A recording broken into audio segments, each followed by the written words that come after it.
Hello students, our today's topic is lesson 6, Mother Teresa.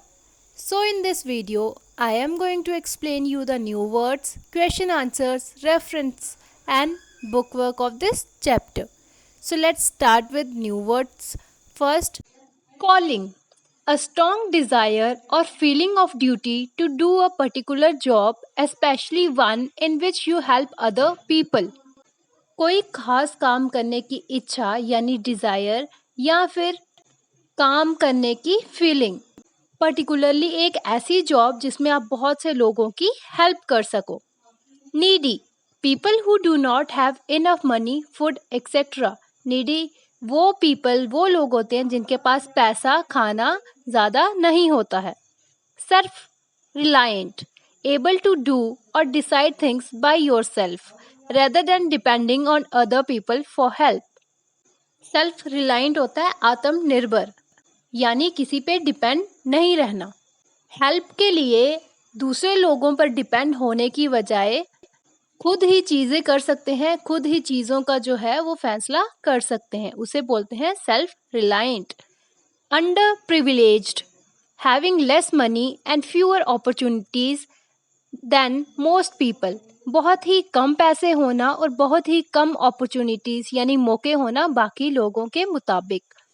Destitute, people who do not have money, food or other basic necessities needy for living. Destitute वो लोग होते हैं जिनके पास पैसे खाना और छोटी मोटी ज़रूरतों की चीज़ें जो हैं जीने के लिए वो नहीं होती. Dignity, a sense of importance and value for yourself.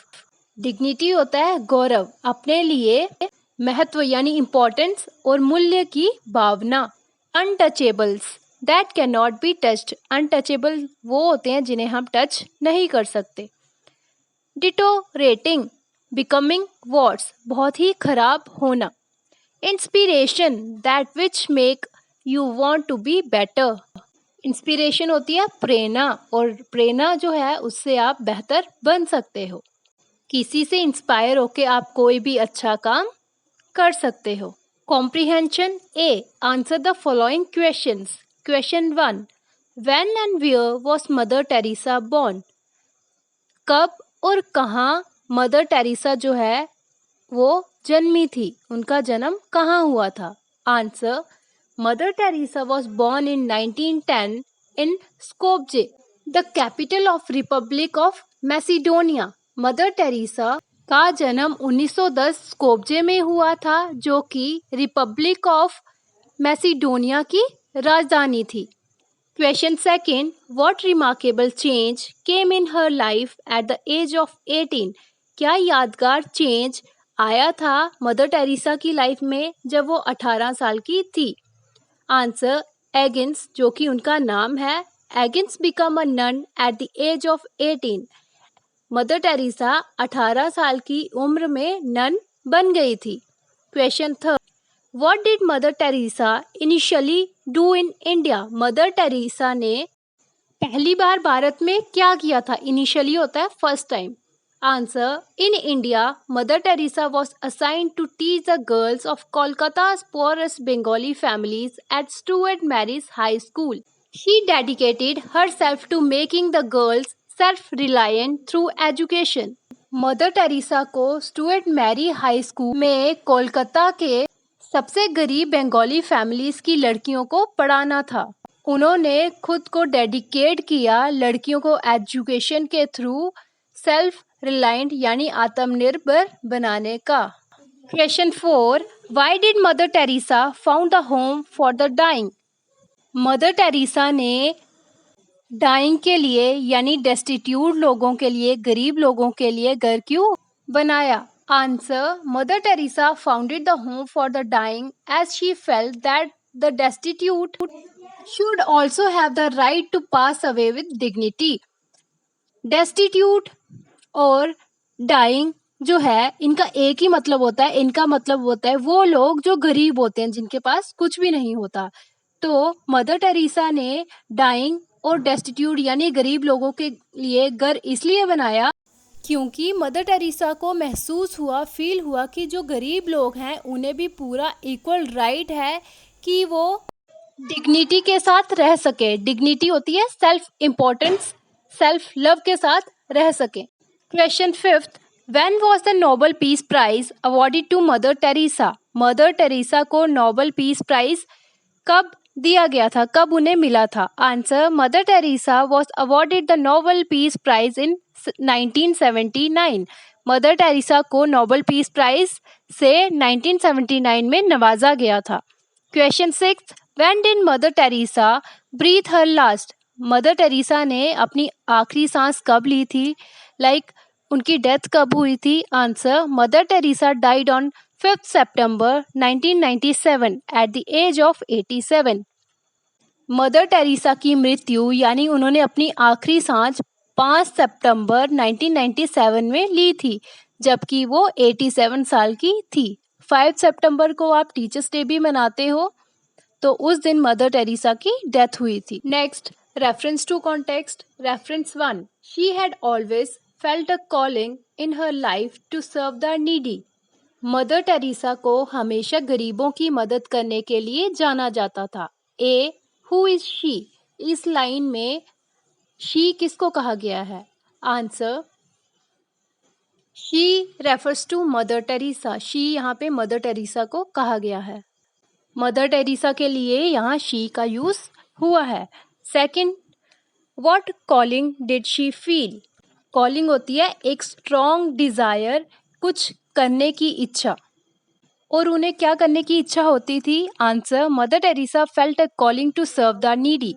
उन्हें ये इच्छा होती थी कि वो गरीबों की मदद कर सकें। C question, what did she do for the needy? Needy होते हैं जरूरतमंद, गरीब। उन्होंने गरीबों के लिए क्या किया? Answer, mother Teresa opened a leaper colony, N orphanage, a nursing home, a family clinic and several mobile health clinics etcetera. Mother Teresa ने बहुत से अनाथ बच्चों के लिए आश्रम, nursing home, health clinic etcetera जो हैं वो खोले थे। साथ ही साथ उन्होंने गरीबों के लिए एक होम बनाया जिसका नाम डाइंग था। Reference second, she dedicated herself to making the girl self reliant through education. उन्होंने खुद को समर्पित कर दिया एजुकेशन के थ्रू, गर्ल्स जो हैं वो सेल्फ रिलायंट यानी आत्मनिर्भर हो सके। A question, what kind of families did the girls belong to? जो गर्ल्स हैं वो किस तरह की फैमिली से बिलोंग करती थी? Answer, the girls came from families which were poorest of the poor. जो गर्ल्स हैं वो उन फैमिली से बिलोंग करती थी जो बहुत गरीब होती थी। B question, what did she do for them? Mother Teresa ने उन लड़कियों के लिए क्या किया? Answer, she gave them education and help them become self reliant. Mother Teresa ने उन्हें एजुकेशन प्रोवाइड की और उन्हें आत्मनिर्भर बनाया। C question, where did they study? वो कहाँ पढ़ते थे? Answer, the girl studied at Stuart Mary's high school. जो लड़कियां हैं वो स्टुअर्ट मैरी हाई स्कूल में पढ़ती थी। Reference third, mother Teresa was a living saint who has been a source of inspiration to million across the world. Mother Teresa जो हैं वो एक जिंदा दिल पर्सनैलिटी है जो बहुत से लोगों के लिए, मिलियन लोगों के लिए एक इंस्पिरेशन है, प्रेरणा है। A, who was a living saint? Living saint कौन है? लिविंग सेंट वो होता है जो डेथ के बाद भी लोगों के दिलों में रहता है। Answer A, mother Teresa was a living saint. Mother Teresa जो थी वो लिविंग सेंट थी। B question, why was she called a saint? उन्हें सेंट क्यों कहा जाता था? Answer, she was called a saint because she dedicated her entire life to serving the poorest of the poor. उन्हें संत इसलिए कहा जाता था क्योंकि उन्होंने पूरी अपना जो जीवन है वो गरीबों की मदद करने के लिए बिता दिया। C question, how does she serve as a source of inspiration to other?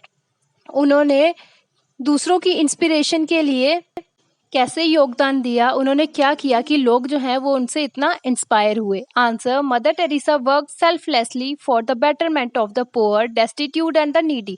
Mother Teresa जो थी वो अकेले ही, खुले दिल से ही गरीबों की मदद करती थी कि जो उनकी लाइफस्टाइल है वो बेटर हो सके। So she become a ray of hope for people from the downtrodden section of the society.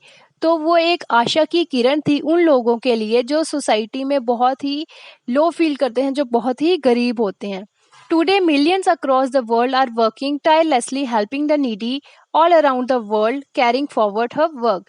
जो मदर टेरेसा ने अलग अलग इंस्टीट्यूट ऑर्गेनाइजेशन खोली, वहाँ पे जो लोग आज भी काम कर रहे हैं और मिलियन की तादाद में लोगों की मदद कर रहे हैं और मदर टेरेसा के काम को आगे बढ़ा रहे हैं. Up next, book work, word web, homonyms. Homonyms are two words which are spelled in the same manner and sound similar but have different meaning.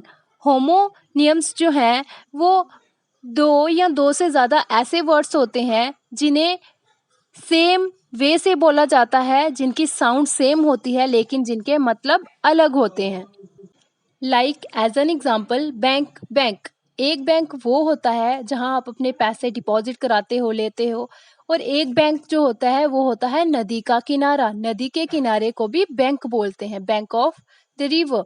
सो बोल रही देखो मैं बैंक बैंक दोनों हूँ सेम, लेकिन जो इनकी मीनिंग है वो अलग है. सो जो आपकी ये वाली एक्सरसाइज है, यहाँ पे भी आपको वर्ड्स दिए गए हैं, इनसे आपको दो दो सेंटेंसेस जो हैं अलग अलग वो बनाने हैं. First one is lie. I am just going to lie down for a few minutes. मैं कुछ समय के लिए नीचे लेट रहा हूँ. लेटने को भी लाई कहते हैं. Tim lied about his age to get the job. Tim ने झूठ बोला अपनी जॉब के लिए, उसने अपनी एज जो है वो कम बताई. सो एक लाई होता है लेटना, एक लाई होता है झूठ बोलना. Spring. The cushion has lost is spring. जो गोल गोल सर्कुलर मोशन में होते हैं, आपने स्प्रिंग देखे होंगे, सोफा में भी मैक्सिमम होते हैं. और दूसरा स्प्रिंग जो है वो मौसम है, spring season. Next, die. Die एक होता है मरना, एक डाई होता है कलर करना, किसी कपड़े को दूसरा रंग देना, उसे डाई कहते हैं. पोल. एक पोल होता है मछली पकड़ने वाला डंडा, और एक पोल होता है जो पिलर होता है, उसे पोल कहते हैं. बार्क. एक बार्क होता है भौंकना, डॉग बार्क्ड मतलब कुत्ता भौंक रहा है. एक बार्क होता है लकड़ी का तना. Next, pound. एक पाउंड होता है पैसा, जो कि फॉरेन में होते हैं, जैसे हमारे यहाँ रुपी बोलते हैं, वहाँ पाउंड बोलते हैं. एक पाउंड होता है मेजरमेंट, जैसे केजी, पाउंड एक्सेट्रा. सो ये दो दो सेंटेंसेस हैं एक एक वर्ड के, जिनके डिफरेंट डिफरेंट मीनिंग हैं. सो ये सब आपको अपनी बुक पे ही करने हैं. नेक्स्ट है हमारे एडवर्ब. पहला हम पढ़ेंगे एडवर्ब ऑफ टाइम. टाइम होता है समय. वो एडवर्ब जो हमें किसी एक्शन के बारे में बताता है जो टाइम पे हो रहा हो, उसे एडवर्ब ऑफ टाइम कहते हैं. नेक्स्ट है adverb of manner. Adverb of manner हमें जो तरीका है कि किस तरीके से एक्शन जो है वो हुआ है वो बताता है. एडवर्ब ऑफ प्लेस हमें बताता है कि ये जो एक्शन है वो कहाँ हुआ है, मतलब कौन सी जगह हुआ है. Adverb of degree. Adverb of degree में हमें एडजेक्टिव और एडवर्ब जो है वो पता चलते हैं, लाइक स्लोली, कामली, लाइक क्वालिटी.